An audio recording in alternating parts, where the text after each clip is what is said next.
Hello বন্ধুরা, welcome to only sports view. তো এই ভিডিওতে আলোচনা করব ক্রিকেট আপডেটস আইপিএল নিয়ে। তো আইপিএলে চেন্নাই সুপার কিংসকে নিয়ে কথা বলবো। তো চেন্নাই সুপার কিংস আইপিএল 2026-এর জন্য তাদের কীরকম লাইন আপস হতে পারে, তো সেই বিষয়ে আলোচনা করব এবং এর পাশাপাশি চেন্নাই সুপার কিংসের শক্তি দুর্বলতা নিয়েও আলোচনা করে নেব। এছাড়াও কি প্লেয়ার কারা হতে পারে চেন্নাই সুপার কিংস টিমে আইপিএল 2026-এ, তো সেই বিষয়ে আমরা একটু দেখে নেব।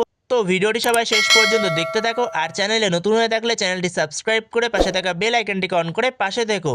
তো সেই জায়গাতেই সিএসকের জন্য যথেষ্ট ভালো অকশন গেছে, যেখানে সিএসকে বেশ কিছু ভালো ভালো ইয়ং প্লেয়ারদের তুলেছে যারা বর্তমান সময়ে দারুণ ছন্দে রয়েছে। তো বেশ কিছু ইয়ং প্লেয়ার যাদের তুলেছে, যেখানে কার্তিক শর্মা, প্রশান্ত বীর, আকিল হোসেন, তো এদেরকে তুলেছে। তো যথেষ্ট ভালো বাইগুলো করেছে সিএসকে, হয়তো একটু বেশি টাকায় বাইগুলো হয়েছে, অন্য টিমরাও ট্রাই করেছিল নেওয়ার জন্য, কারণ যথেষ্ট ভালো পোটেনশিয়াল রয়েছে এদের মধ্যে, যেখানে এই প্লেয়ারগুলো পুরো ইয়ং প্লেয়ার, তোমাকে লং টার্ম সার্ভিস দিতে পারবে। তো সেই কারণে প্রত্যেকটা ফ্র্যাঞ্চাইজি এদের পেছনে গেছে, তো সেই কারণে দামটা এত দূর গেছে এদের।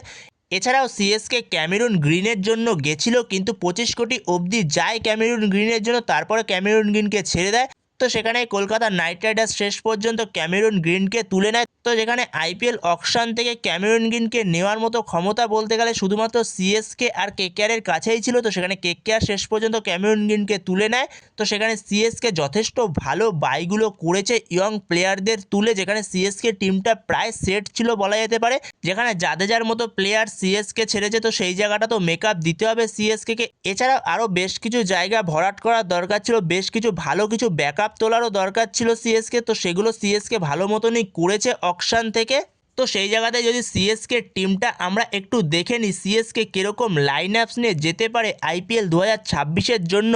তো সিএসকের জন্য ওপেন করতে নামবে সঞ্জু স্যামসন, সঞ্জু স্যামসনের সঙ্গে আয়ুষ মাত্রে ওপেন করবে। 3 নম্বরে আসবে দলের ক্যাপ্টেন ঋতুরাজ গাইকোয়াড়, ঋতুরাজ গাইকোয়াড় সে 3 নম্বরেই খেলবে আয়ুষ মাত্রে। আর সঞ্জু স্যামসন যেহেতু ওপেন করবে, তো সেই কারণে ঋতুরাজ গাইকোয়াড় সে 3 নম্বরেই নামবে।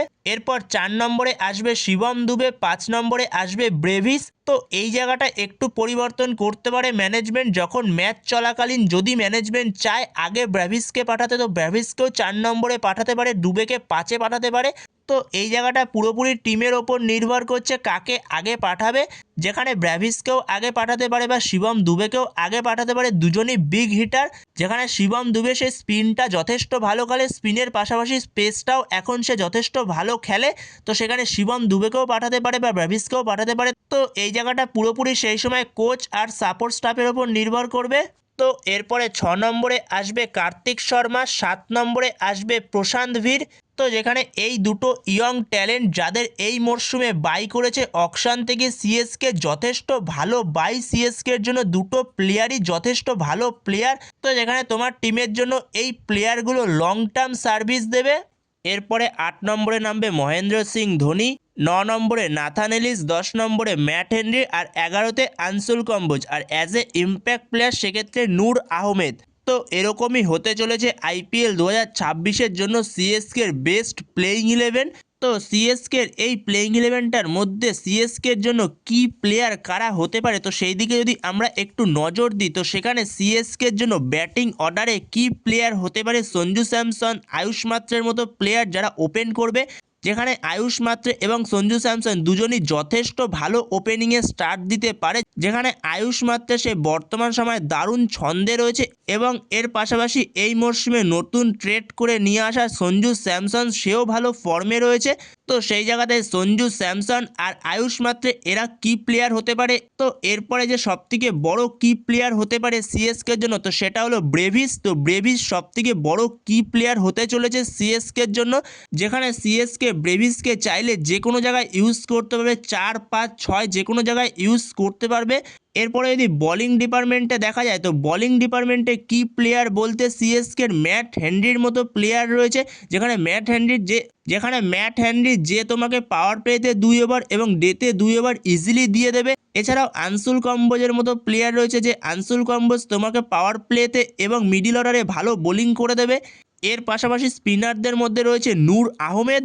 এর পাশাপাশি এই মরশুমে সিএসকে নতুন বাই প্রশান্ত ভীর, যেও কিনা একজন স্পিন অলরাউন্ডার, যার কাছ থেকে তুমি ইজিলি 4 ওভার বোলিং পেয়ে যাবে। এর পাশাপাশি সিএসকের প্রত্যেকটা প্লেয়ারের জন্য ভালো ব্যাকআপ রয়েছে, বেশ কিছু ভালো ব্যাকআপ তুলেছে সিএসকে অকশন থেকে, যেখানে উর্ভিল পাটেল রয়েছে, এই মরশুমে নতুন নেওয়া সরফরাজ খান রয়েছে। এর পাশাপাশি অলরাউন্ডারদের মধ্যে জেমি ওভারটন রয়েছে, ম্যাথু শট রয়েছে, আমান খান রয়েছে। বোলার্সদের মধ্যে খালিল আহমেদ, মুকেশ চৌধুরী, রাহুল চাহার, শ্রেয়াস গোপাল, তো এদেরকে তুলেছে সিএসকে এই বছর। এর মধ্যে বেশ কিছু প্লেয়ারকে এই মরশুমে অকশন থেকে বাই করেছে সিএসকে, আর বেশ কিছু প্লেয়ারকে রিটেন করে রেখেছিল। তো সিএসকের কাছে যথেষ্ট ভালো ব্যাকআপ রয়েছে প্রত্যেকটা পজিশনের জন্য, প্রত্যেকটা প্লেয়ারের জন্য। আমি যেখানে প্লেইং ইলেভেনে আনসুল কম্বোজকে রেখেছি, সেখানে যদি কোচ এবং সাপোর্ট স্টাফ চায় তো সেই জায়গায় চাইলে খালিল আহমেদকেও খেলাতে পারে কোচ, যেখানে খালিল আহমেদ সেও তোমাকে যথেষ্ট ভালোভাবে পাওয়ার প্লেতে বোলিং দিয়ে দেবে। পাওয়ার প্লের জন্য বেস্ট অপশান খালিল আহমেদ, এছাড়া ডেতেও সে বোলিং করে দিতে পারে। তো সেখানে সিএসকের এই লাইন আপসটা যথেষ্ট ভালো লাগছে লাইন আপসটা, যেখানে 10 নম্বর অবধি বলতে গেলে ব্যাটিং আছে, যেখানে ম্যাট হেনরি অবধি ব্যাটিং করতে পারে। ম্যাট হেনরিরও যথেষ্ট ব্যাটিং অ্যাভারেজ ভালো, যেখানে ম্যাট হেনরিরও ব্যাটিং অ্যাভারেজ যথেষ্ট ভালো। তো সেখানে সিএসকের ব্যাটিং বোলিং দুই জায়গাতেই সিএসকে ভালো লাগছে, বিশেষ করে বোলিংটা যথেষ্ট ভালো লাগছে সিএসকে, যেখানে ম্যাট হেনরি রয়েছে, আনসুল কম্বোজ রয়েছে, এছাড়াও খালিল আহমেদের মতো স্পেসার রয়েছে। তো বন্ধুরা, তোমাদের কাছে কি মনে হয় সিএসকের ব্যাটিং লাইন আপস না বোলিং লাইন আপস কোন জায়গাটা বেশি শক্তিশালী লাগছে? তো তোমাদের এ বিষয়ে মতামত অবশ্যই কমেন্ট বক্সে জানিও, এবং এর পাশাপাশি তোমাদের মতে সিএসকের এই লাইন আপসটা কেমন লাগছে তো সেটা অবশ্যই কমেন্ট বক্সে জানিও, এবং এর পাশাপাশি তোমাদের মতে যদি অন্যরকম কোনো লাইন আপস হয়ে থাকে তো সেটা অবশ্যই কমেন্ট বক্সে লিখে জানিও। তো এই ভিডিওতে এই পর্যন্তই। তো এই ভিডিওতে এই আপডেটগুলো নিয়ে আলোচনা করার ছিল। তো ভিডিওটি ভালো লাগলে অবশ্যই লাইক, শেয়ার, সাবস্ক্রাইব করতে ভুলো না। তো নেক্সট ভিডিওতে দেখা হচ্ছে, ততক্ষণের জন্য বাই বাই।